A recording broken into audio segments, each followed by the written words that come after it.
Yeah, you ready? Okay, good morning. We're going to start B'ezrat Hashem, a new series. This should be the Nishmat Yosef ben Lizaleh. We're going to start a new series about B'ezrat Hashem. In the beginning of the Echol Basar B'chalav, Maran speaks about one of the Gzerot of the Chachamim. We know that from the Torah, it says, you're not allowed to cook meat and milk. It says 3 times. So we learned one for cooking, one for eating, and one for benefiting. But the Chachamim came and made a separate Gzerah. They say that you're not allowed to eat on the same table meat and dairy. Any meat products, which includes chicken or anything like that, you cannot eat on the same table with any dairy products. He says, why? Because Maran holds in the Rambam that the Chachamim were concerned the person might come to eat them together. The person has on the same table a cup of coffee, while he has on the table a cup of coffee, and he has a sandwich in a let's say in a case on the side. The Chachamim were afraid that he might come to eat from both of them. Therefore, he says you're not allowed to have it on the same table. However, he says this Isur only applies to a table that you eat on. For example, let's say a counter where you just line up food to bring out, right? So you have dairy food and meat food that you're just ready to bring out one after the other. That's not an issue. Why? Because hands don't move in that case. It's just you take and you move, you take and you move. But on a table where your hands move around, we're afraid one goes into the other and then you come to eat both.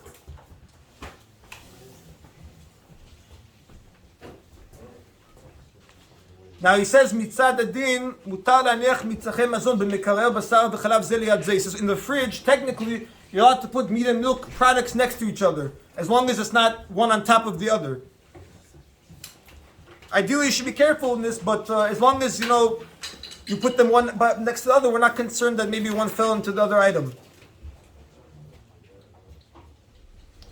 Now he says like this, he says, there's also a prohibition, besides for you on the table by yourself eating meat or milk and having the other item, you cannot eat with another person as well. For example, you're eating with your wife lunch, and your wife's drinking coffee and you're eating meat. That's asur. That's not allowed. You cannot be on the same table with somebody else that you know, makirim zeh and eat both meat and milk. Why?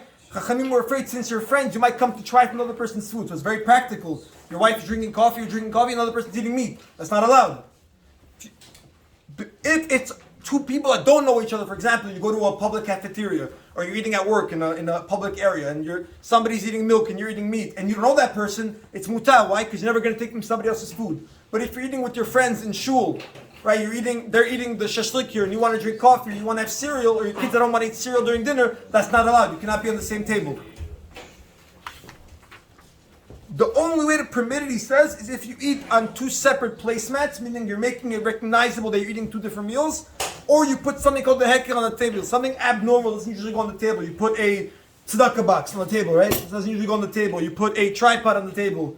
You put this on the table, right? Things that don't normally go on a table that you eat on, that would make it mutar, because this is supposed to remind you, oh wait, we can't eat from each other's food.